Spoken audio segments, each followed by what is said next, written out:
C1 से लेकर C4 तक की जो एल्केन होती है and neo alkane, neo pentane sorry, ये सारे के सारे कैसे होते हैं? गैस होते हैं। C1 से लेकर C4 तक की एल्केन और C5 वाले में केवल नियो पेंटेन है ना, ये गैसेस होती है। इसके बाद में C5 से लेकर C17 तक, अब C5 वाले में ये हट जाएगी नियो पेंटेन वाली, ये कैसी होती है? लिक्विड होती है, लिक्विड। और C18 एंड अबाउ, इससे ज्यादा कार्बन वाली जो एल्केन होती है वो कैसी होती है? सॉलिड होती है। आगे बात समझ में? ये नोट कर ले बेटा, पहला point physical state. Physical state,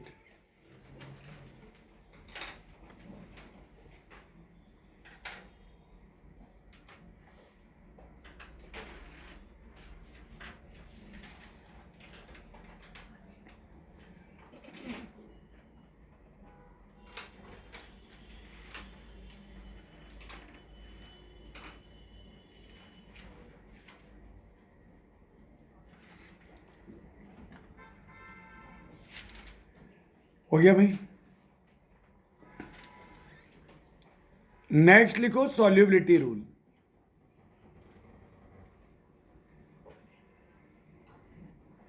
solubility rule में आपने एक बात पढ़ी होगी, like dissolves like, like dissolves like.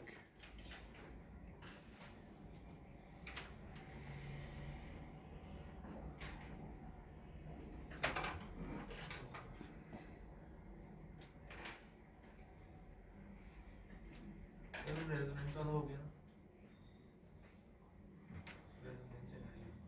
ना? हो गया।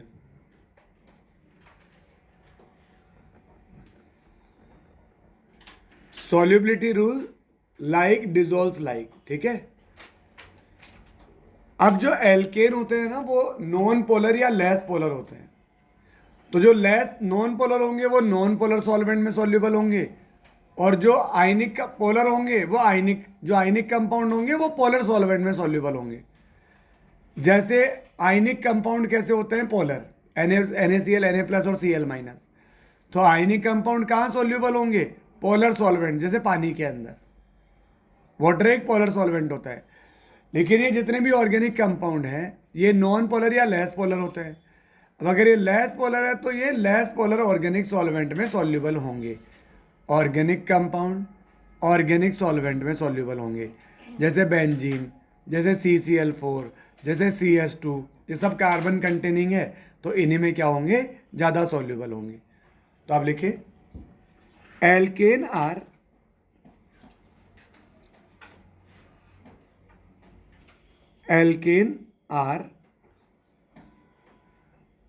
एल्केन की जगह हाइड्रोकार्बन भी कर सकते हो, आर नॉन पोलर और less polar compound, less polar compound.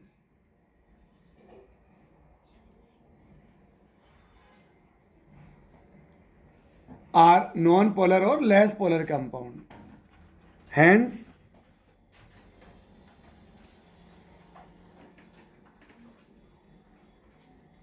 they are more soluble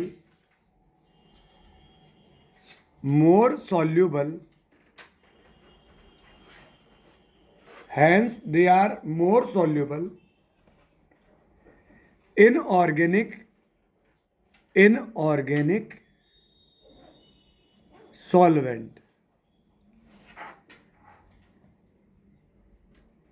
in organic solvent like C6H6, CCl4, CS2, ROR और हायर हाइड्रोकार्बन।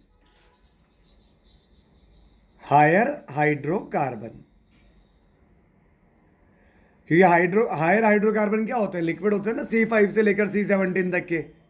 तो लिक्विड अगर है तो वो एज ए सॉल्वेंट बिहेव कर सकते हैं। अब ये जो बात मैं लिखवा रहा हूँ ना, ये मैं अभी यहाँ से लेकर एमीन तक जितने भी चैप्टर पढ़ाऊंगा, जैसे ये भी हाइड्रोकार्बन पढ़ रहे हैं, फिर एल्काइल हैलाइड, फिर एल्डिहाइड कीटोन, कार्बोक्सिलिक एसिड, उसके derivatives, alcohol, phenol, ether, amine, ये सारे के सारे ऑर्गेनिक कंपाउंड में ये बात कॉमन रहेगी कि सारे ऑर्गेनिक कंपाउंड ऑर्गेनिक सॉल्वेंट में अच्छे खासे सॉल्युबल होते हैं। ठीक है, तो यही बात अपन बार बार नोट करते रहेंगे। चलो, अब एक बात और है, अगर मैं बॉन्ड की पोलैरिटी की बात करूं, बॉन्ड पोलैरिटी, तो आप मुझे बताओ कौन सा बॉन्ड ज्यादा पोलर होगा, एल्केन, एल्कीन और alkyne. CH3 single bond CH3, CH2 double bond CH2 यानी CHH, और CH ट्रिपल बॉन्ड CH। कौन सा बॉन्ड ज्यादा पोलर होगा, जहां डेल्टा EN ज्यादा होगा। बॉन्ड पोलैरिटी डायरेक्टली प्रोपोर्शनल होता है डेल्टा EN के। तो यहां पर ये 3.25 होता है इसका, और ये 2.1 होता है। तो यहां डेल्टा EN क्या आएगा, ज्यादा आएगा। इसका तो होता है 2.1, इसका होता है 3.25, इसका होता है 2.75, और इसका होता है 2.5, और हाइड्रोजन का 2.1।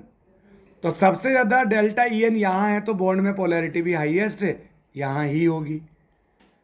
ठीक है, तो सोनिया आप मुझे एक बात बताओ, ये एल्काइन का जो हाइड्रोजन है, ये एसिडिक हाइड्रोजन है या नहीं है।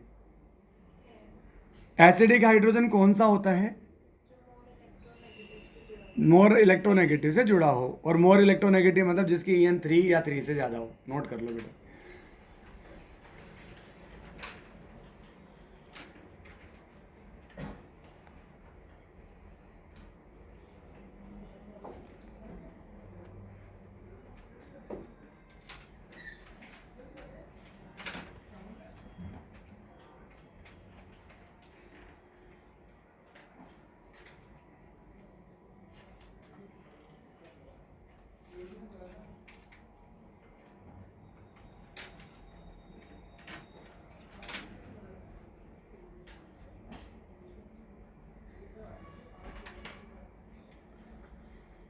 थर्ड पॉइंट समझते हैं, बॉइलिंग पॉइंट।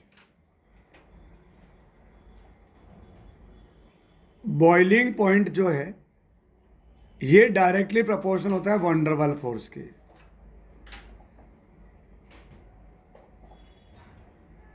वंडरवाल फोर्स के, और जो वंडरवाल फोर्स होता है ये दो बातों पर डिपेंड करता है। पहला मॉलिक्यूलर वेट, और second surface area. Second surface area. Surface area तभी देखेंगे जब मॉलिक्यूलर वेट सेम होगा। ठीक है, ये वाला कब देखेंगे,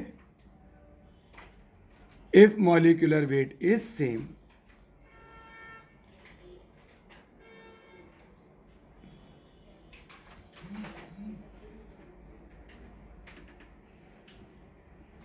तो इसका मतलब बॉइलिंग पॉइंट भी इनके डायरेक्टली प्रोपोर्शनल है।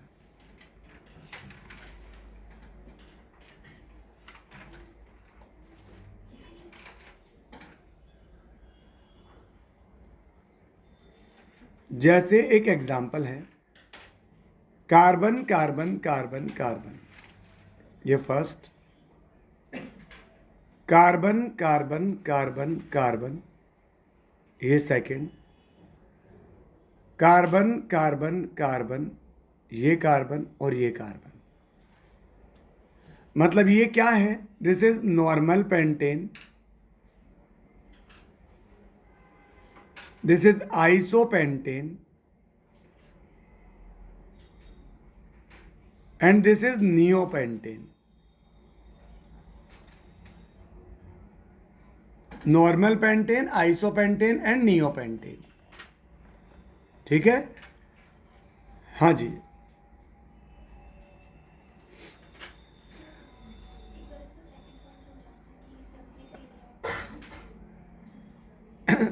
हाँ जी, देखो मेरी बात समझो।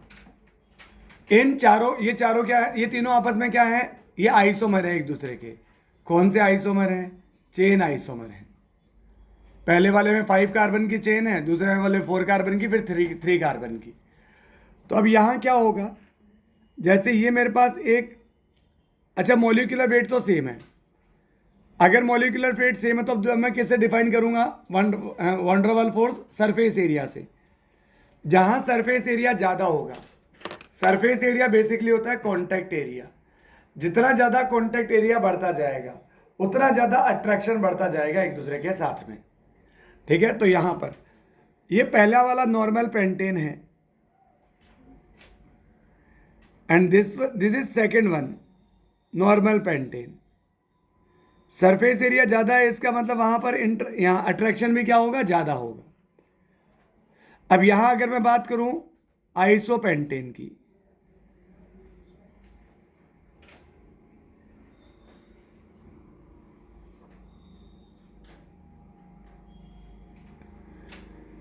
अब जैसे ही ब्रांच लग गई तो आपस में कॉन्टेक्ट एरिया क्या हो गया? कम हो गया। कॉन्टेक्ट एरिया कम यानी सरफेस एरिया भी कम, यानी अट्रैक्शन भी कम। और यहां तो और ज्यादा ब्रांच लग गई। अब और ज्यादा ब्रांच लग गई तो अब तो कॉन्टेक्ट एरिया बहुत ही ज्यादा रिड्यूस हो जाएगा। कॉन्टेक्ट एरिया रिड्यूस हो जाएगा, डिस्टेंस बढ़ जाएगी। अब बेसिकली यही कॉन्टेक्ट कर पाएंगे एक दूसरे को बस। ये वाली लेयर तो थोड़ी दूर हो चुकी है। इसका मतलब बेटा जैसे जैसे ब्रांच बढ़ती जाएगी ना, वैसे वैसे सरफेस एरिया कम होता जाएगा, यानी कॉन्टैक्ट एरिया कम होता जाएगा। तो वंडरवाल फोर्स भी कम होता जाएगा और बॉइलिंग पॉइंट भी कम होता जाएगा। तो अगर मैं इन तीनों में बॉइलिंग पॉइंट की बात करूं तो ये डायरेक्टली प्रोपोर्शनल आएगा किसके? सरफेस एरिया के। ये मैं कैसे देख पा रहा हूं? क्योंकि वहां पर, ठीक है, सरफेस एरिया या proportional 1 upon number of branch. वो एक ही बात है ना बेटा, ब्रांच बढ़ेगी तो सरफेस एरिया कम हो जाएगा, है ना। तो ये क्या, यहाँ ऑर्डर क्या आ जाएगा? 1 का सबसे आधा, देन सेकंड, देन थर्ड। आगे कहानी समझ? अच्छा, अगर ऐसी ही बात है तो फिर मुझे सेकंड एग्जांपल बताओ। जैसे यहां तो ये है, यहां मैंने एक ब्रांच लगा दी, this is 1, this is 2, this is 3। अब यहां मैंने 2 ब्रांच लगा दी, ठीक है। तो अब अभी इनके बॉइलिंग पॉइंट का ऑर्डर बताओ। 3 to 1, क्योंकि सबसे पहले क्या देखना है? मॉलिक्यूलर वेट देखना है। सबसे पहले मॉलिक्यूलर वेट देखना है, तो इनका बॉइलिंग पॉइंट प्रोपोर्शन आ जाएगा मॉलिक्यूलर वेट के, ठीक है, और वो आ जाएगा 3 to 1। क्लियर है? नोट कर लो बेटा।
हाँ जी, हो गया बॉइलिंग पॉइंट। नेक्स्ट लिखो मेल्टिंग पॉइंट।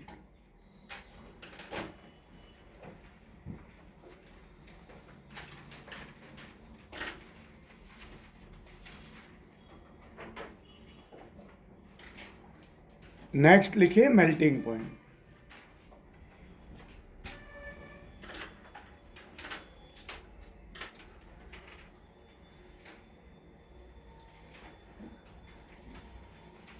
बस हेडिंग लिख के रुक जाएं, मेल्टिंग पॉइंट लिखो फिर आराम से रुक जाओ, पहले आगे समझो आप।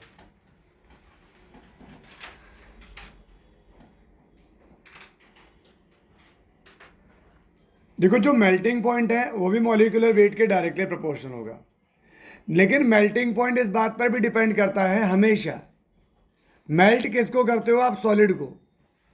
तो सॉलिड होता है अपने क्रिस्टल में अरेंज, तो जो सॉलिड है उसका अरेंजमेंट कैसा है, उसकी पैकिंग कैसी है, खोखला है, डेंस है, मतलब किस तरह की पैकिंग है, उस पर उसकी उसकी स्टेबिलिटी पर डिपेंड करता है उसका मेल्टिंग पॉइंट। अगर उसकी पैकिंग अच्छी है तो ज़्यादा स्टेबल है, ज़्यादा स्टेबल तो मेल्ट करने में बहुत जोर आएगा, लेकिन अगर वो होलो स्ट्रक्चर है, खोखला सा है, तो फटाक से मेल्ट हो जाएगा। तो इसलिए पैकिंग पर भी डिपेंड करता है। अब आप देखो, जैसे मेरे पास में इवन कार्बन कंटेनिंग एल्केन है और ओड कार्बन कंटेनिंग है, तो यहाँ 3 कार्बन है, 1 2 3, फिर यहाँ 1 2 3 4, फिर 5 कार्बन है, 1 2 3 4 5। तो जब ओड कार्बन कंटेनिंग होता है तब फर्स्ट और लास्ट ग्रुप एक दूसरे के नियर बाई होते हैं, फर्स्ट और लास्ट ग्रुप एक दूसरे के नियर बाई होते हैं, ठीक है। हाँ, अब लेकिन जब इवन कार्बन कंटेनिंग है तो फर्स्ट और लास्ट ग्रुप एक दूसरे से दूर दूर होते हैं, तो यहां क्या होता है, रिपल्शन। इनमें क्या होता है, यहां रिपल्शन होता है, रिपल्शन। और इनमें इतना रिपल्शन हो नहीं पाता, ठीक है। फिर यहां पर अगर मान लो ये इस तरह का केस आ गया कि फिर से ओड कार्बन कंटेनिंग आ गया, तो फिर फर्स्ट और लास्ट उसी साइड में आ गए, सेम साइड में, तो इनमें फिर से रिपल्शन क्या होगा, बढ़ जाएगा। तो हालांकि मॉलिक्यूलर वेट बढ़ रहा है, देखो मॉलिक्यूलर वेट बढ़ेगा तो मेल्टिंग पॉइंट तो सभी का बढ़ेगा, ठीक है। अब मेल्टिंग पॉइंट बढ़ेगा, लेकिन मेल्टिंग पॉइंट ज्यादा कब बढ़ेगा, जब स्टेबिलिटी भी बढ़े, ठीक है। तो मतलब जैसे ये ज्यादा स्टेबल है क्योंकि यहाँ रिपल्शन कंपेरेटिवली कम है, तो अगर ये ज्यादा स्टेबल है तो इसको मेल्ट करने में जोर ज्यादा आएगा। कोई भी स्टेबल चीज अगर आप उसमें कुछ भी चेंज करोगे तो वो रजिस्ट करेगी, सिंपल बात है। तो इसलिए यहां पर ये मेरे पास था 2 कार्बन का C2। अब C2, ये कार्बन और ये कार्बन। अब जब मैं C2 से C3 पर गया तो मॉलिक्यूलर वेट तो बढ़ा, लेकिन स्टेबिलिटी इतनी नहीं बढ़ी क्योंकि रिपल्शन बढ़ गया, तो इसलिए ज़्यादा नहीं बढ़ा मेल्टिंग पॉइंट, ये आ जाएगा C3।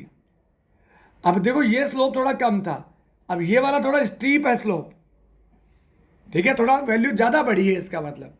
तो वैल्यू ज़्यादा बढ़नी है, 2 रीज़न है उसके, एक तो मॉलिक्यूलर वेट बढ़ गया और एक स्टेबिलिटी भी बढ़ गई, रिपल्शन थोड़ा कम रहा।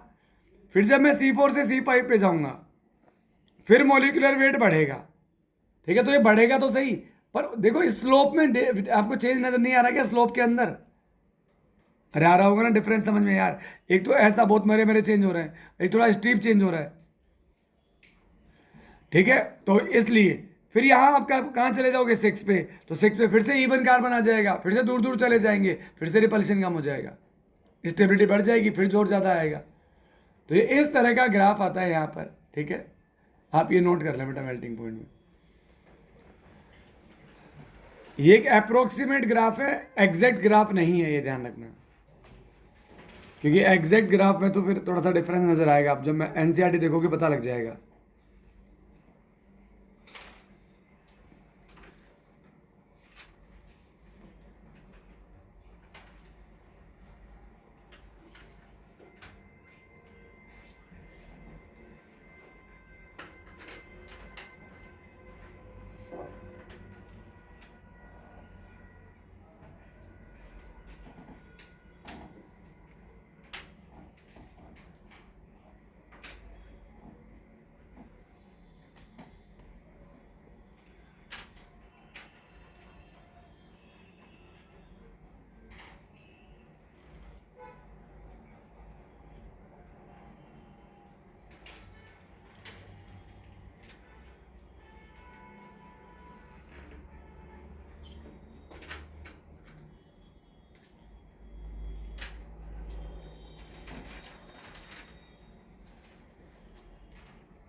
जो एल्केन होता है ना, वो नॉन पोलर टाइप का होता है, ऑलमोस्ट नॉन पोलर।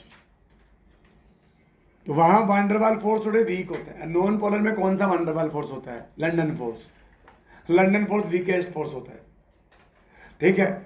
तो एल्केन की मैक्सिमम डेंसिटी जो होती है वो 0.8 होती है मैक्सिमम, और वाटर की कितनी होती है 1। तो वाटर की डेंसिटी एल्केन से क्या होती है? ज़्यादा। जितने भी ये जो ऑयल वगैरह होते हैं, ये क्या होता है? ये हाइड्रोकार्बन ही तो होते हैं। ऑयल क्या होता है? हाइड्रोकार्बन ही तो होता है।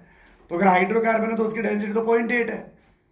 तो अगर उसकी डेंसिटी कम है, इसलिए वो वाटर के ऊपर क्या करता है? फ्लोट करता है। नोट कर लो।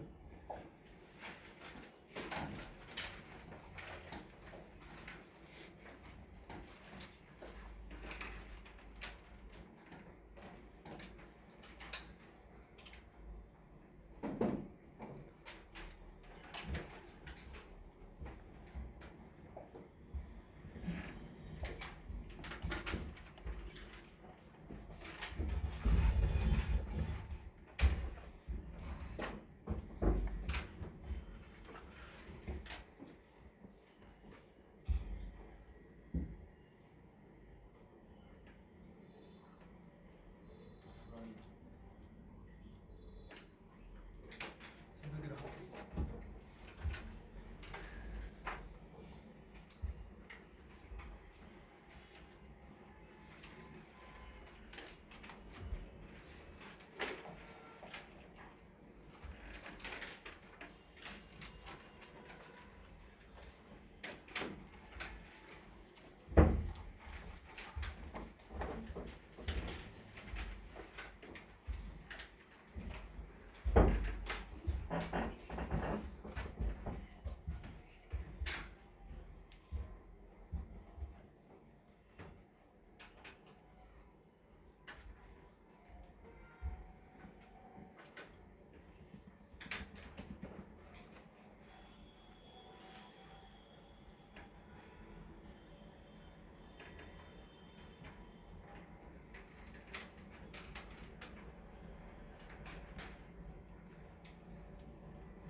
नेक्स्ट लिखो केमिकल रिएक्शन।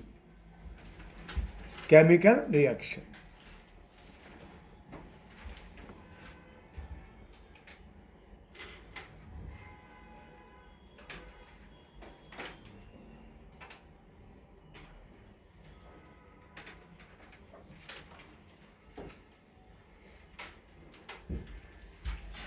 हाँ जी, केमिकल रिएक्शन में सबसे पहली रिएक्शन आती है ऑक्सीडेशन। Oxidation reaction. अब इनका जो ऑक्सीडेशन रिएक्शन होता है वो सेलेक्टिव होता है। क्या होता है? सेलेक्टिव। तो जैसे लेट सपोज अपन CH4 का ऑक्सीडेशन करवाएं, सबसे पहला होगा कंप्लीट ऑक्सीडेशन अगर करवाएं। कंप्लीट ऑक्सीडेशन अगर करवाएं, ठीक है। अगर कंप्लीट कार्बन के कंबशन से ऑक्सीडेशन मतलब कंबशन, कंबशन रिएक्शन। अरे कंबशन रिएक्शन क्या होती है? रिएक्शन विद ऑक्सीजन, ठीक है। और जब ऑक्सीजन से रिएक्शन करेगा तो ऑक्सीजन जाकर ऐड होगा, ऑक्सीजन जाकर ऐड होगा तो उनका क्या होगा? ऑक्सीडेशन। अगर मैं इसका कंप्लीट कंबशन करवाऊं तो कार्बन के कंबशन से क्या बनता है? CO2। और हाइड्रोजन के कंबशन से क्या बनता है? वाटर। बैलेंस करोगे 2 आ जाएगा, 2 2, और यहां पर भी 2 आ जाएगा। ये इसके कंप्लीट कंबशन का प्रोडक्ट है। अगर आप बात करो इसके पार्शियल कंबशन की, पार्शियल कंबशन, ठीक है। ये ऑक्सीडेशन की बजाय मैं कंबशन लिख देता हूं यहां पर। कंप्लीट कंबशन, बात एक ही है बेटा। आप ओब्लिक करके ऑक्सीडेशन भी लिख सकते हो इसका। अभी आप अच्छा जब कार्बन का पार्शियल कंबशन होता है तो क्या बनता है? कार्बन मोनोऑक्साइड बनता है। और पार्शियल कंबशन कब हो सकता है? जब ऑक्सीजन की डेफिशिएंसी होती है। और अगर ऑक्सीजन की डेफिशिएंसी है और फिर कार्बन को जला रहे हो तो कार्बन मोनोऑक्साइड बनती है भाई। ठीक है, और कार्बन मोनोऑक्साइड कैसी होती है? पॉइजनस होती है। पॉइजनस होती है, ब्लड के साथ मिलके कार्बोक्सी हीमोग्लोबिन बनाती है। तो ऑक्सीजन जब ब्लड के साथ मिलता है तो ऑक्सी हीमोग्लोबिन बनता है। और ठीक है, और कार्बन मोनोऑक्साइड जब ब्लड से मिलता है तो कार्बोक्सी हीमोग्लोबिन बनता है। ऑक्सीजन की तो बॉडी में बहुत सारी रिएक्टिविटी है, बहुत सारे फंक्शन है उसके। तो जो कार्बन मोनोऑक्साइड हीमोग्लोबिन के साथ रिएक्शन करेगा वो 300 टाइम्स ज़्यादा स्टेबल होता है ऑक्सी हीमोग्लोबिन से। तो फिर कार्बन मोनोऑक्साइड ज़्यादा बनेगा, मतलब बॉडी में ऑक्सीजन की क्या हो जाएगी? कमी हो जाएगी। फिर आगे तो आप समझ ही रहे हैं, निपट जाएगा आदमी। ठीक है, यहाँ क्या होगा फिर? यहाँ कार्बन मोनोऑक्साइड बनेगा और H2 बन सकता है, या कार्बन मोनोऑक्साइड बनेगा और H2O बन सकता है। तो कंप्लीट कंबशन से वो बनता है, पार्शियल कंबशन से इधर कार्बन मोनोऑक्साइड बनता है। इसके बाद में यहाँ पर ये 3 बहुत सेलेक्टिव रिएक्शंस हैं, बहुत selective. Copper 500 kelvin, manganese oxide और मैग्नीज एसीटेट।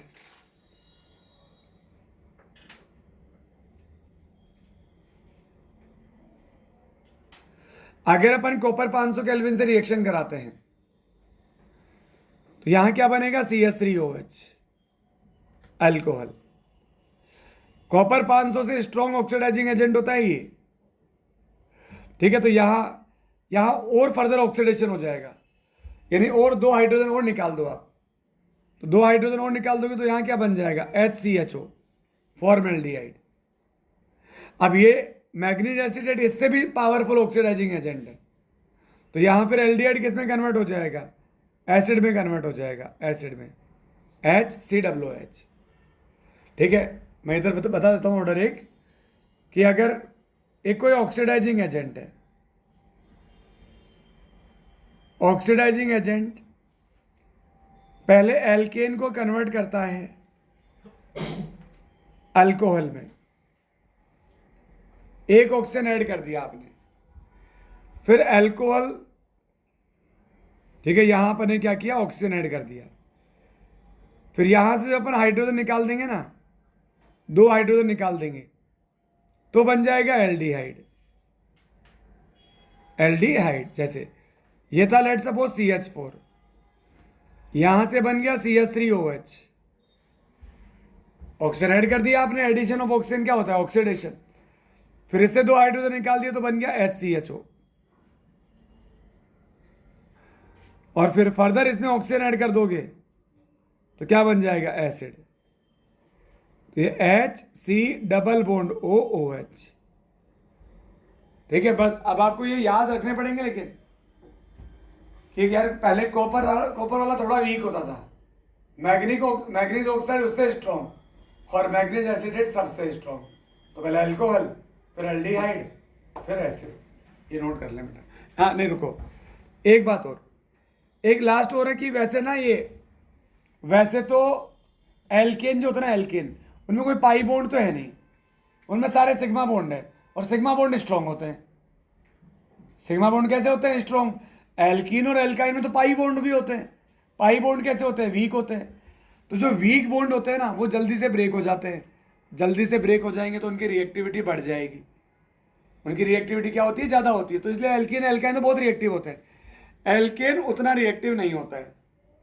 एल्केन उतना रिएक्टिव नहीं होता है, ठीक है। इसलिए ये ज़्यादातर ये रिएक्शन शो करता भी नहीं है, कम ऑक्सीडेशन वाली भी।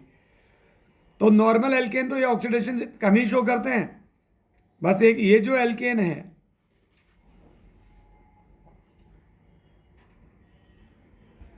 ये जो एल्केन है, जब यहां से वैलेंसी फ्री करोगे तो टर्शियरी ब्यूटाइल बन जाएगा, टर्शियरी ब्यूटाइल। तो अगर आप इसका ऑक्सीडेशन कर रहे हो, इसका ऑक्सीडेशन, तो केवल इसके ऑक्सीडेशन से ये किस में कन्वर्ट हो जाएगा? अल्कोहल में कन्वर्ट हो जाएगा। बाकी 1 डिग्री 2 डिग्री वाली एल्केन कम रिएक्टिव होती है, 3 डिग्री वाली ही थोड़ी सी रिएक्टिव होती है, जिससे ये अल्कोहल में कन्वर्ट हो जाता है। बाकी इनका ऑक्सीडेशन इजीली नहीं होता है। ठीक है, ये नोट कर लें बेटा, ऑक्सीडेशन रिएक्शन, इनको याद भी करें साथ साथ में। थोड़ा सा दिमाग में ऐसा बनाएंगे, पहले ये फिर ये फिर ये, ऐसे एक ऑर्डर वाइज।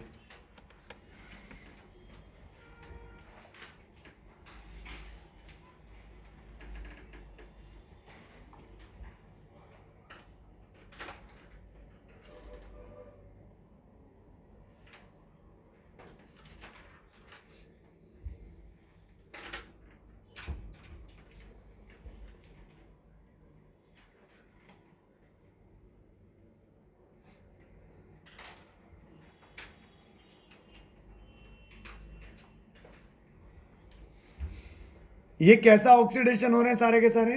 सेलेक्टिव ऑक्सीडेशन हो रहे हैं ये। सेलेक्टिव ऑक्सीडेशन का मतलब समझ रहे हो क्या? आपने सेलेक्ट कर लिया मुझे ये बनाना है, तो वो बनाना है तो वैसा रिएजेंट मिलाओ। फिर आपने सोचा ये बनाना है तो फिर वैसा करस्पॉन्डिंग रिएजेंट मिलाओ।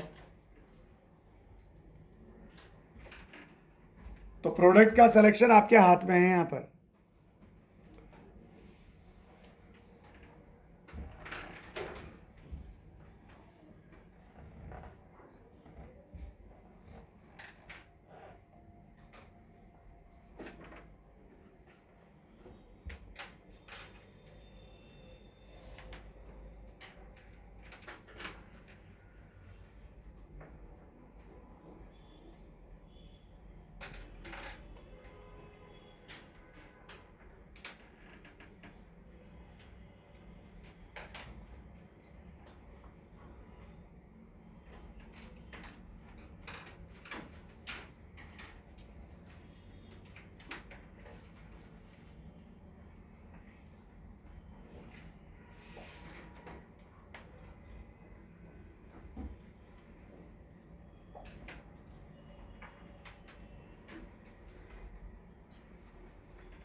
Alkene are less reactive towards oxidation.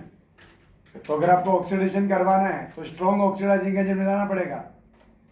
KMnO4 K2Cr27 बहुत स्ट्रॉन्ग होते हैं, ठीक है, तो उनको ऐड करोगे तो 3 डिग्री एल्केन का 3 डिग्री एल्कोहल में कन्वर्जन हो जाएगा।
हो गया इतना नोट?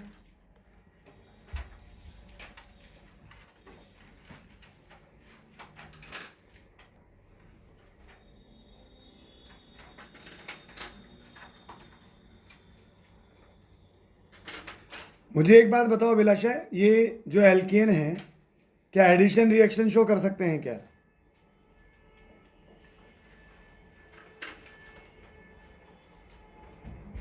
एडिशन रिएक्शन शो कर सकते हैं क्या ये? मैंने आपको बताई होगी कंडीशन एडिशन रिएक्शन की यार। एडिशन क्या मतलब है? बॉन्ड ब्रेक करो, दो वैलेंसी फ्री हो जाएगी, वहां पर कोई आकर ऐड हो जाएगा। तो एल्केन में तो सिंगल बॉन्ड होता है, सिंगल बॉन्ड को ब्रेक करते तो अलग अलग हो जाएंगे, भग जाएंगे इधर उधर। तो एडिशन रिएक्शन वही शो करेगा जिसके पास क्या होगा? पाई बॉन्ड होगा, जिसके पास क्या होगा? पाई बॉन्ड होगा। तो नेक्स्ट लिखो, कैरेक्टरिस्टिक रिएक्शन या main reaction of alkane are free radical substitution reaction. Free radical substitution reaction, ये एडिशन रिएक्शन शो नहीं कर सकते हैं, ये फ्री FR-SR रिएक्शन शो करते हैं। Free radical substitution reaction FR-SR।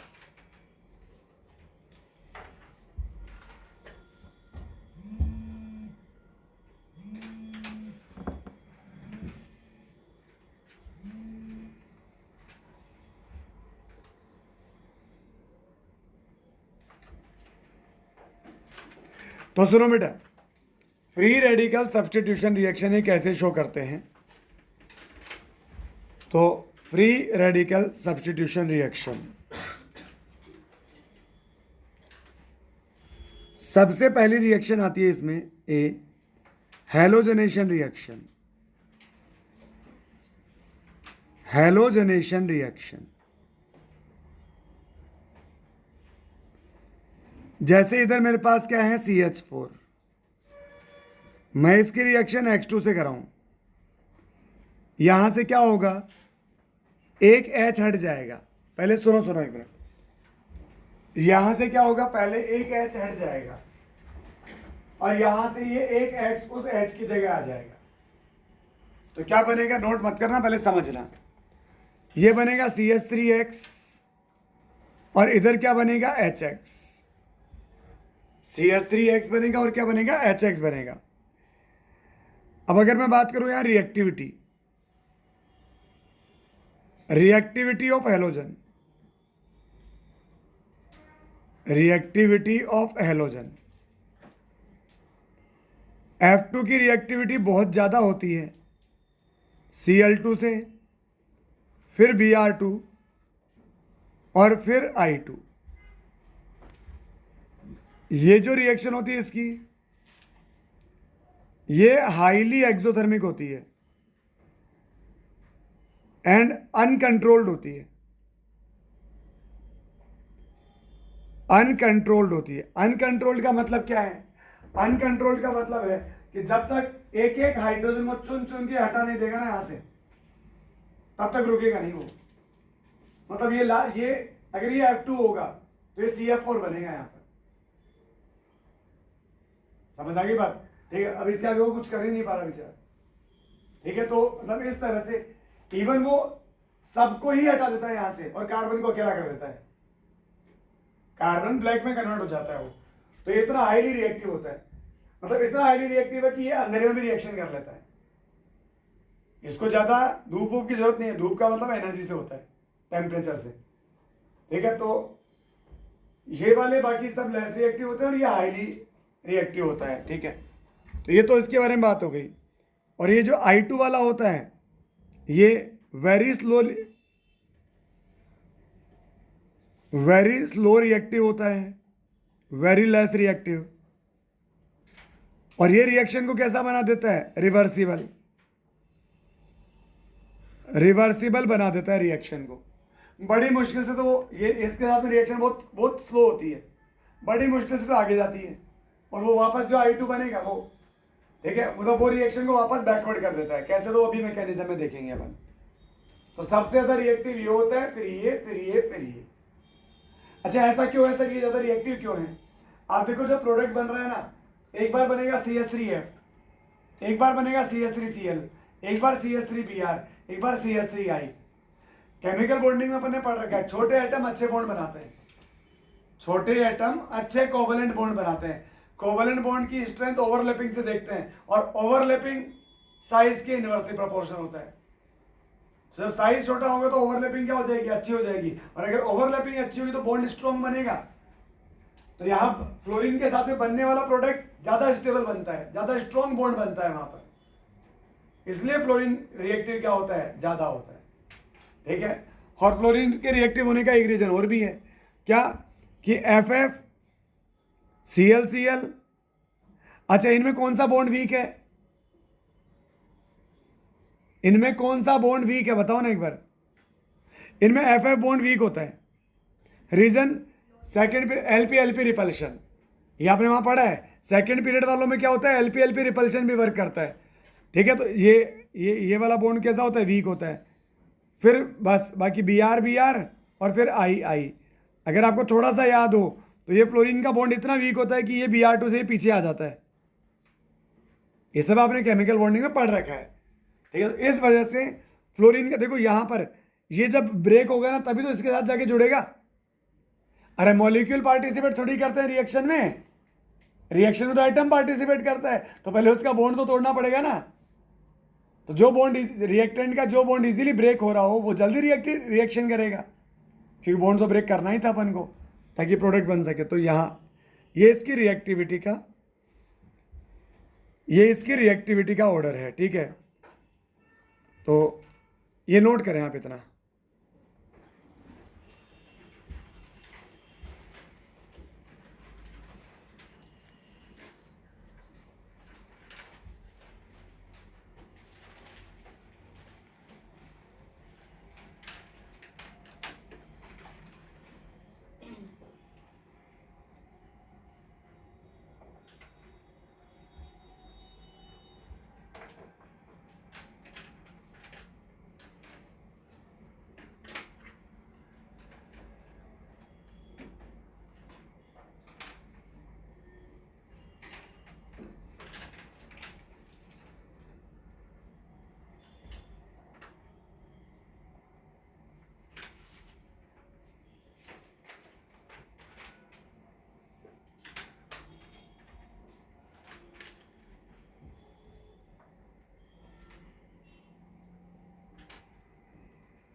वैसे इस रिएक्शन में थोड़ी हीट भी चाहिएगी, फ्लोरीन के साथ नहीं सही बाकियों के साथ तो चाहिएगी, तो वहां हीट भी लिख लो आप एरो के ऊपर।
एल्केन जो है वो free radical substitution reaction show करेगा।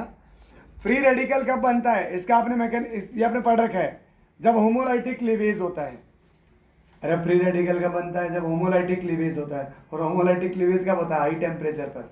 वहां आपने लिख रखा है when attacking reagent is free radical, वहां आपने लिखा हुआ है पेरोक्साइड के प्रेजेंस में, ठीक है। तो ये वेपर फेज रिएक्शन वहां आपने लिखा हुआ है, ठीक है। तो ये sunlight, H mu, heat, UV rays, high temperature, H2O2, ठीक है। तो ये सब वो, इनमें से कोई भी हाई टेम्परेचर की कंडीशन दी हो, H2O2 दिया हो, इसका मतलब ये आपको हिंट काफी है इतना कि इनमें से कुछ भी दिया है, मतलब फ्री रेडिकल मैकेनिज्म होगा, फ्री रेडिकल मैकेनिज्म होगा। अभी अपन मैकेनिज्म तो पढ़ेंगे इसका।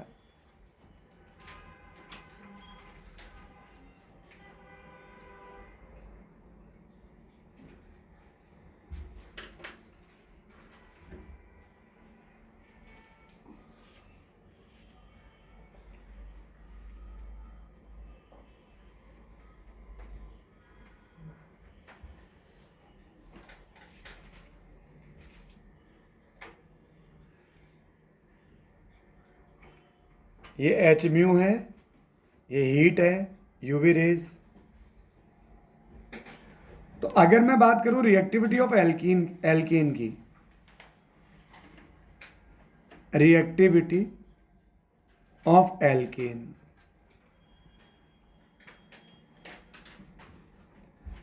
कौन सी एल्केन ज्यादा रिएक्टिव होगी?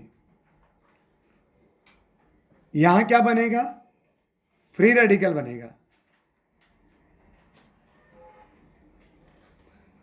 हाँ जी, अगर यहां फ्री रेडिकल बनाऊं, ये 3 डिग्री वाला है,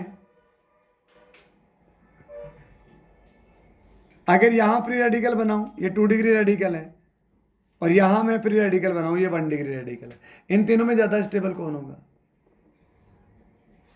3 डिग्री वाला रेडिकल ज्यादा स्टेबल है 2 डिग्री वाला कि 1 डिग्री वाला? क्यों ज्यादा स्टेबल है? ये फ्री रेडिकल का मतलब होता है 7 इलेक्ट्रॉन। 7 इलेक्ट्रॉन मतलब 8 से कम, 8 से कम मतलब इलेक्ट्रॉन डेफिशिएंट।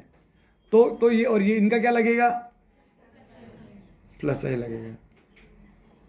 यहां हो जाएगा 9 अल्फा एच, यहां आ जाएगा 6 अल्फा एच, यहां आ जाएगा 3 अल्फा एच। एक ऑर्डर होता है देखने का, है ना? पहले एरोमेटिसिटी, फिर रेजोनेंस, फिर हाइपर कॉन्जुगेशन, फिर प्लस इंडक्टिव इफेक्ट।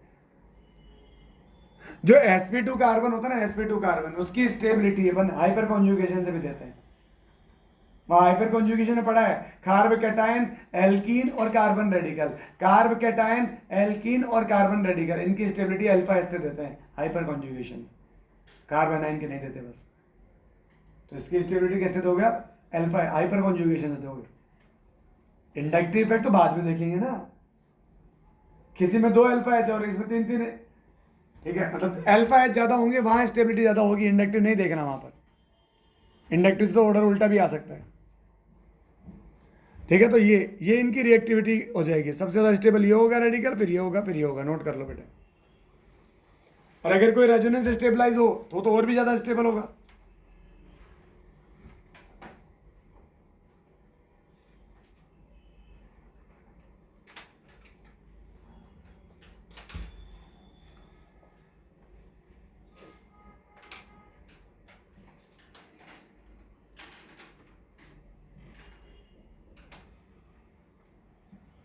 मतलब rate of reaction directly proportional हो जाएगा किसके? Stability of free radical, free radical alkene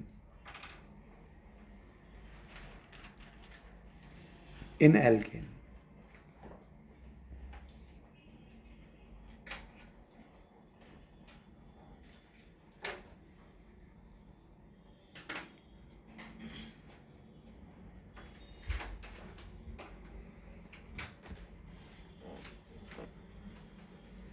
हाँ जी, अब अगर फ्लोरीन ऐड होगा ना तो उसे बोलेंगे फ्लोरीनेशन। क्लोरीन ऐड होगा, क्लोरीनेशन। ब्रोमीन ऐड होगा, ब्रोमिनेशन। और आयोडीन ऐड होगा, आयोडीनेशन। ठीक है, तो पहला अपन पढ़ते हैं, फर्स्ट लिखो fluorination.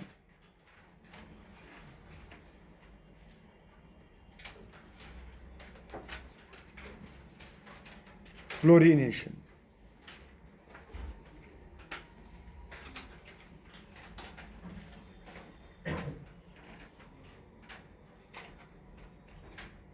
Fluorination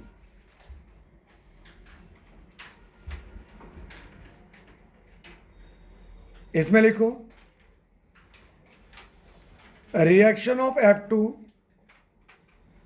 with alkane is explosive,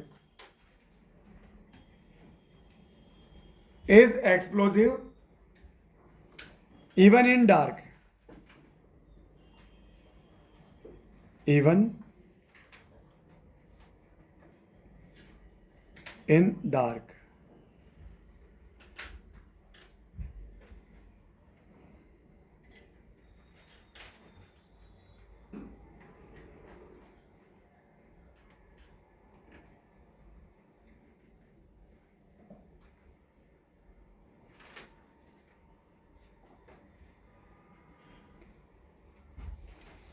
जब फ्लोरीन से रिएक्शन कराओगे तो कार्बन ब्लैक का फॉर्मेशन होगा और HF बनेगा। बैलेंस करना चाहो तो कर सकते हो, यहाँ 2 लगा लो या 4 लगा लो।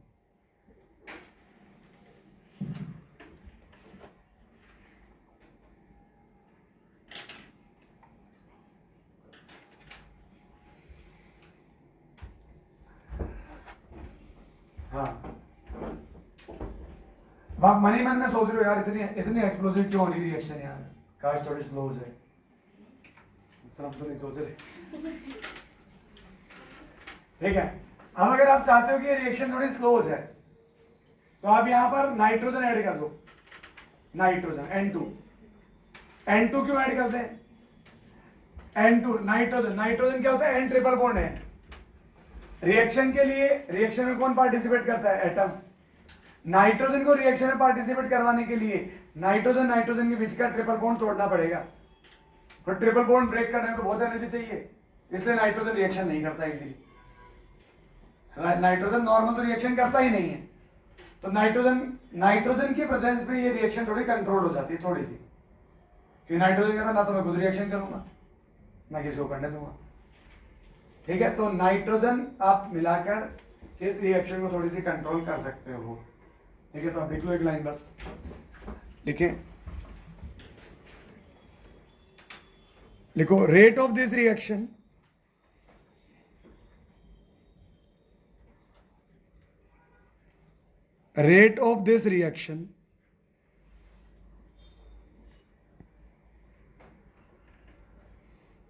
can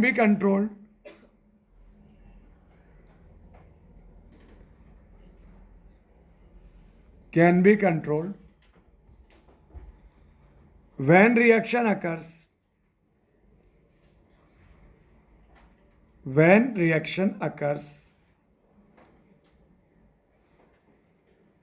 in presence of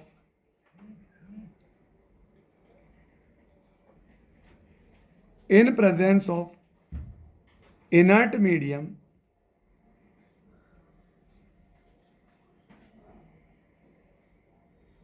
of N2, in presence of inert medium of N2। बस खत्म। फ्लोरिनेशन के बारे में इतना ही था। सेकेंड लिखो क्लोरिनेशन।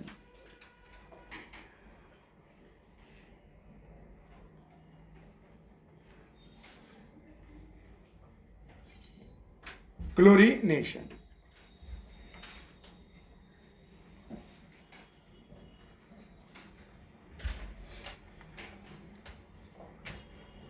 हाँ जी, जैसे इधर अपने पास में CH4 है, आपने यहां Cl2 ऐड कर रखा है।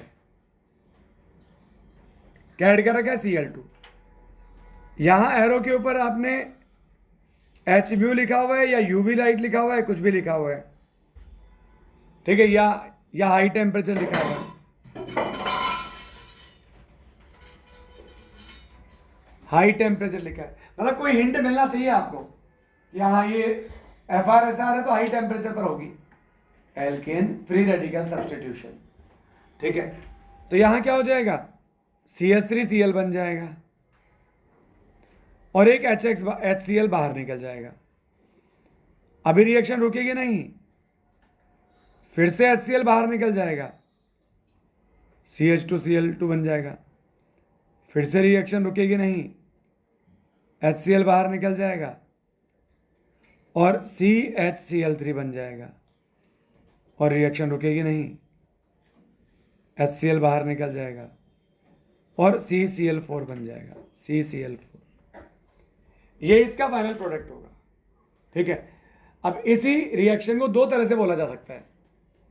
ठीक है, या तो कुछ नहीं बोले तो फिर अपन ये सारे प्रोडक्ट बन सकते हैं, कुछ नहीं बोले तो ये सारे प्रोडक्ट बन सकते हैं, या फिर अगर वो बोल सकता है ऐसे, इधर CH4 ले लो, इधर Cl2 ले लो, इधर HNu ले लो, इधर CH4 ले लो, इधर Cl2 ले लो और इधर HMu ले लो। अब अगर मान ले आपने इसको एक्सेस में लिया हो तो जितने मैक्सिमम Cl लग पाएंगे उतने Cl लगा दो, तो चारों H हटा दो, चारों Cl लगा दो, प्रोडक्ट क्या बन जाएगा, CCl4। लेकिन अगर आपने इसको एक्सेस में ले रखा हो तो Cl2 क्या हो गया, मिनिमम हो गया। Cl2 क्या हो गया, मिनिमम हो गया। मिनिमम होगा तो एक H हटेगा बस, अगर मिनिमम होगा तो कोई भी एक H हटा दो।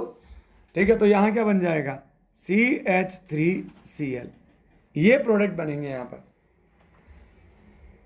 ठीक है, ये प्रोडक्ट बनेंगे अगर आपने इस तरह से रिएक्शन दी हुई है तो। और अगर रिएक्शन सिर्फ Cl2 लिख के दिया है तो ये सारे प्रोडक्ट बन सकते हैं। पहले एक H हटे, फिर दो H हटे, फिर तीन H हटे। अब यहां क्या होता है, एक स्पेशल रिएक्शन भी होती है, स्पेशल रिएक्शन। अगर आप इसी रिएक्शन को ना Cl2 के साथ 12 बजे करवाओ,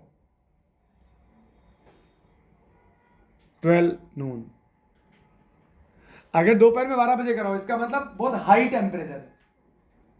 12 बजे का मतलब तो इंडिकेशन है तो कि टेम्परेचर बहुत हाई है उस केस में। जब बहुत हाई टेम्परेचर होगा तो वही जो मैक्सिमम प्रोडक्ट बन सकता है, वो जो फ्लोरीन के साथ में। अरे आपने इसकी रिएक्टिविटी बहुत हाई कर दी इतना हाई टेम्परेचर देकर, तो आपने इसको क्लोरीन रहने ही नहीं दिया, आपने इसको फ्लोरीन बना दिया। तो जो फ्लोरीन के साथ प्रोडक्ट बन रहा था ना, क्या बन रहा था, कार्बन ब्लैक। यहाँ भी वही प्रोडक्ट बनेगा, कार्बन ब्लैक, 12 बजे। ठीक है, नोट कर लो भाई।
जल्दी नोट करो भाई।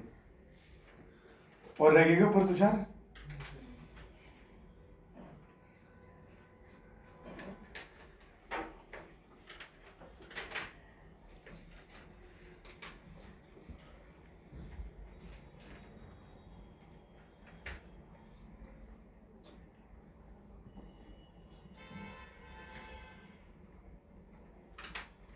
अब अपन इसका मैकेनिज्म समझते हैं। अपन इसका मैकेनिज्म समझते हैं।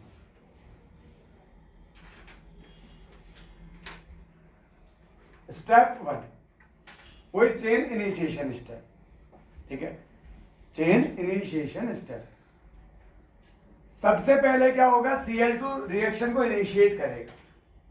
अच्छा, ये एल्केन की मेन रिएक्शन होती है कैरेक्टरिस्टिक रिएक्शन, मतलब वो उसका नेचर है फ्री रेडिकल मैकेनिज्म का।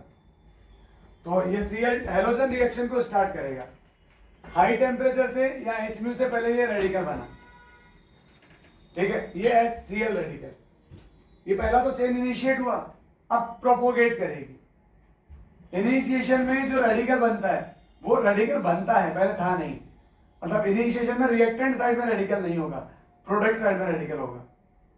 रेडिकल बहुत ज्यादा रिएक्टिव होते हैं, बहुत ज्यादा। जब तक एक भी रेडिकल जिंदा है ना, रिएक्शन रुक नहीं सकती, चलती रहेगी, ठीक। तो यहां पर अगला है चेन प्रोपोगेशन स्टेप। अब यहां रेडिकल अटैक करेगा तो यहां भी क्या जनरेट होगा, रेडिकल। ये तो पता ही है अपन को, मैंने कहा था वो हिंदी में बात करेगा, अपन हिंदी में बात कर लेंगे, ठीक है। तो यहां पर अब इसके बाद में क्या होगा, ये ब्रेक हो जाएगा, ये यहां पर भी रेडिकल बनेगा। अब रेडिकल जब बनेगा तो H रेडिकल जो है, H रेडिकल आप देखो ना, मतलब इस हाइड्रोजन के पास एक ही इलेक्ट्रॉन है, एक। तो ये चाहेगा कि यार मेरा कैसे भी करके डुप्लेट कंप्लीट हो जाए। H रेडिकल सबसे ज्यादा रिएक्टिव होता है, सबसे ज्यादा, जितने भी रेडिकल है। तो H रेडिकल कभी अकेला बन ही नहीं सकता, बन ही नहीं सकता। तो यहां से क्या होगा, जैसे ही रेडिकल बनेगा H रेडिकल, ठीक है। अब इस पर भी रेडिकल, इस पर भी रेडिकल, अभी दोनों पर रेडिकल, दोनों अनस्टेबल। ये सोच रहा मैं जल्दी से उस पर रिएक्शन कर लूं, ये सोच रहा मैं जल्दी से रिएक्शन कर लूं, तो दोनों दौड़ लगाएंगे। अब दौड़ लगाएंगे, जीतेगा कौन, जो हल्का होगा। इसलिए कहते हैं एक्सरसाइज करनी चाहिए। अरे समझ आने की बात है, ठीक है। तो जो हल्का होगा उसी की मोबिलिटी ज्यादा होगी, उसी की स्पीड ज्यादा होगी, और जिसकी स्पीड ज्यादा होगी वो जल्दी अटैक कर पाएगा। तो यहां H रेडिकल हमेशा अटैक करेगा, कभी आपको H रेडिकल दिखेगा ही नहीं रिएक्शन में। अरे आपसे पूछेगा क्वेश्चन इस तरह के कि which among the following is occur in chain propagation step.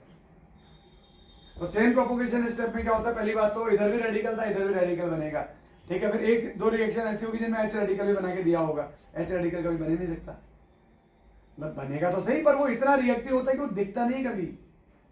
वो इधर H रेडिकल बना, इधर बना नहीं कि उधर रिएक्शन हुई नहीं। ये तो सोच ही रहा होता है कि अच्छा मुझे रिएक्शन करनी चाहिए, और ये कर चुका हूं। तो इसलिए यहां पर आपको कभी भी मिलेगा नहीं। तो यहां क्या हो रहा है, मतलब वो समझ रहे हो, स्लो मोशन में। हाँ, तो ये CH3 रेडिकल बना। अब क्या होगा, ये CH3 रेडिकल, इस CH3 रेडिकल पर Cl2 अटैक करेगा।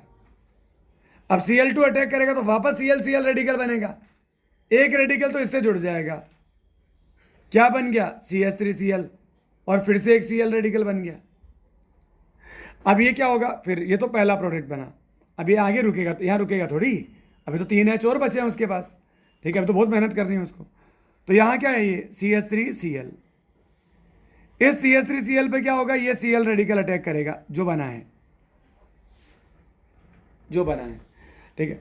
अब यहां क्या होगा, इसको मैं थोड़ा सा ऐसे फैला के लिख देता हूं, ऐसे, अरे एक H को ऐसे खोल के लिख देता हूं, ठीक है। अब क्या होगा, जैसे रेडिकल अटैक करेगा ये ब्रेक होगा, रेडिकल ये ब्रेक हुआ, इधर H रेडिकल बना, इधर कार्बन पे रेडिकल आया, ये सोचेगा अभी तक उतने वो रिएक्शन कर चुका होगा।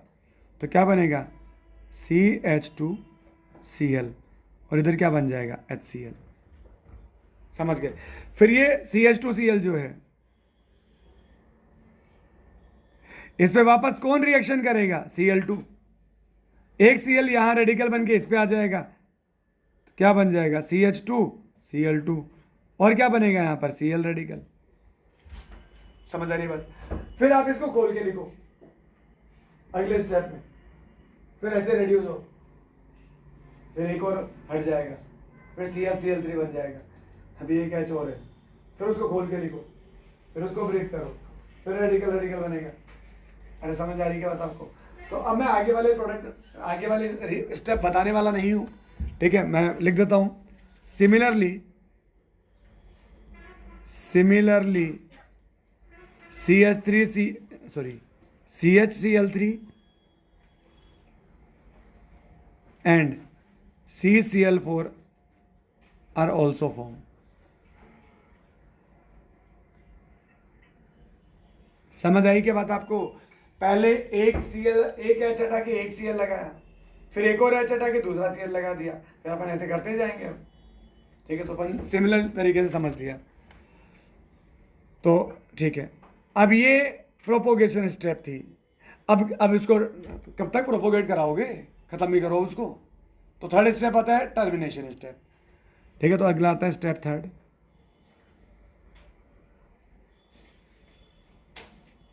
Chain termination step. यहां Cl रेडिकल बना है क्या, कहीं ना कहीं Cl रेडिकल बना है कि नहीं बना। अरे बोलो ना भाई, पता ही नहीं चल रहा, बन रहा नहीं, ये रहा, और भी कहीं ये रहा। तो अगर Cl रेडिकल बना तो दूसरा कहीं भी अगर इसको Cl रेडिकल मिला, उनके साथ मिलके क्या बना लेगा, Cl2 बना लेगा। समझ आ गया बात। आपके पास कहीं ना कहीं आपको दिखा है क्या ऐसा रेडिकल, CH3 रेडिकल। देखो तो एक बार इसमें, अरे दिखा है ना भाई। अगर आपको CH3 रेडिकल दिखा है तो ऐसा किसी न किसी हो सकता है और रिएक्शन में भी CH3 रेडिकल बन जाए, तो ये खुद ही के दूसरे मॉलिक्यूल से मिलकर CH3 ये भी बन सकता है, ठीक है। और यहां पर इसके अलावा ये CH3 रेडिकल कहीं दिखा ही होगा, Cl रेडिकल भी दिखा होगा। यहां क्या बन जाएगा, CH3Cl बन जाएगा, CH3Cl बन जाएगा, CH3Cl2 बन जाएगा, CHCl3 बन जाएगा, CCl4 बन जाएगा, इस तरह से। तो ये सारे के सारे बन सकते हैं। अच्छा, एल्केन भी बन सकती है इस रिएक्शन में। अपन तो क्या बनाने वाले थे, एल्काइल हैलाइड। अरे अपन क्या चल रहा था, मैं ये चल रहा था, ये एल्काइल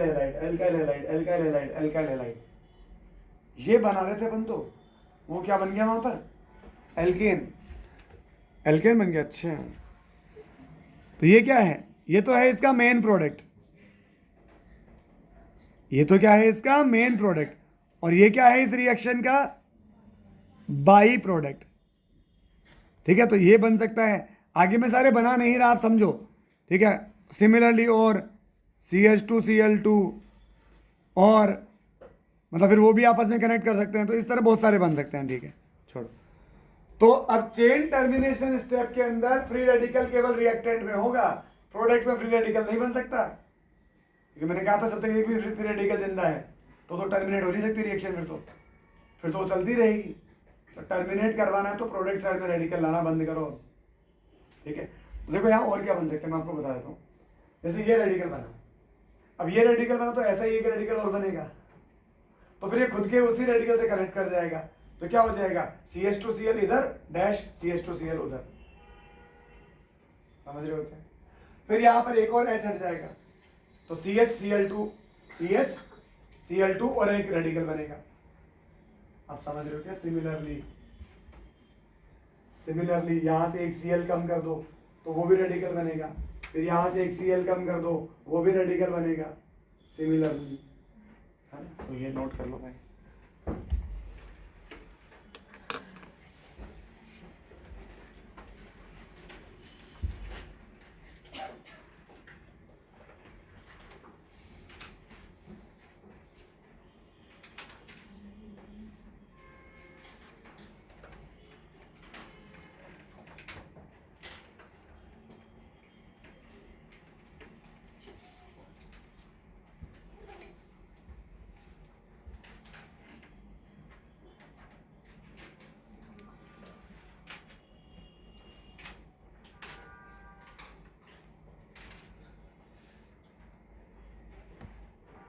के ऊपर है क्या कुछ? तुम एक दूसरे की तरफ देखते रहते हो। अच्छा, तूने भी नहीं किया, मैंने भी नहीं किया। अच्छा,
मैंने एच रेडिकल के बारे में कुछ बोला था, है ना, वो ध्यान रखना। एच रेडिकल बनेगा लेकिन आपको दिखेगा नहीं।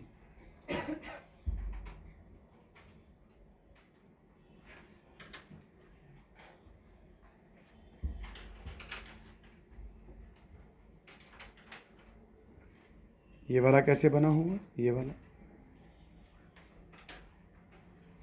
CH Cl2 रेडिकल और Cl रेडिकल। ये वाला कैसे बना होगा? CCl3 रेडिकल और Cl रेडिकल।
आप समझ गए ना ये किस स्टेप में ये बना होगा, फिर यहां से Cl रेडिकल जुड़ के ये बन जाएगा।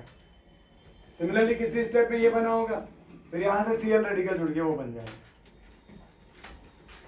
और एक लाइन और नोट कर लो, ब्रोमिनेशन, क्योंकि ब्रोमिनेशन में पढ़ना कुछ भी नहीं है। जो ब्रोमिनेशन में प्रोडक्ट बनेंगे वो सेम बनेंगे जो क्लोरीनेशन में बनते हैं, बस ब्रोमिनेशन की रेट क्या होगी, थोड़ी स्लो होगी। सबसे फास्ट F2, फिर Cl2 के साथ, फिर Br2, फिर I2। नोट कर लो बस, और बहुत है आज के लिए।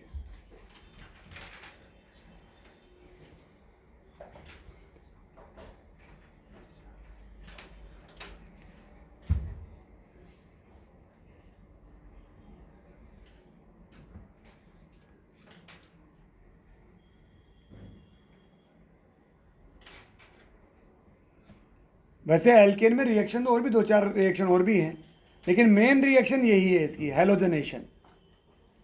एल्केन की सबसे मेन केमिकल रिएक्शन यही है, हेलोजनेशन। ठीक है, तो आप इसको अच्छे से पढ़ना। ओके, टाटा।